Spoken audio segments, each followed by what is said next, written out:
و26 يوليو واخد بالك، و26 يوليو. دلوقتي ايه اللي بينتظر احمد عبد الظاهر لاعب الاهلي بعد ما رفع كف العفريت او علامه رابعه دي؟ انت عارف يا استاذ نصر، انت تفتكر في الافراح زمان كانوا يخشوا البلطجيه يروحوا ضاربين كرسي في الكلوب يبوظوا الفرح. هو عمل كده، احمد عبد الظاهر ضرب كرسي في الكلوب امبارح عشان يفسد فرحه المصريين بفوز الاهلي بالبطوله الافريقيه للانديه.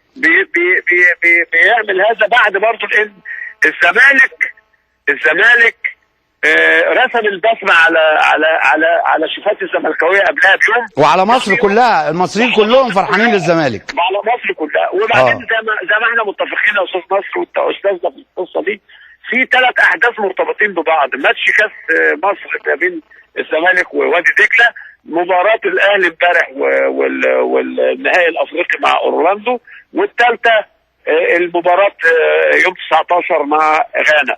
ال3 مباريات دول اكبر رساله للعالم كله على الحاله في مصر وعن الامان في مصر، وان الحياه اصبحت طبيعيه. ما انتش كده كابتن عزمي كده، ما انتش عايز تقول لي ان في اي عقوبه لاحمد عبد الظاهر؟ لا، في دي تحول للتحقيق يا استاذ ناصر في الاتحاد. طبعا. وهل الاتحاد الافريقي هيكون له موقف؟ لسه احنا منتظرين موقف الاتحاد الافريقي وموقف النادي الاهلي ان شاء الله، لكن مبدئيا اتحاد الكره حوله للتحقيق النهارده.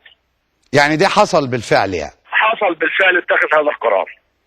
كابتن عزمي مجاهد، بشكر حضرتك الف شكر، واتمنى التوفيق ان شاء الله لاتحاد الكوره.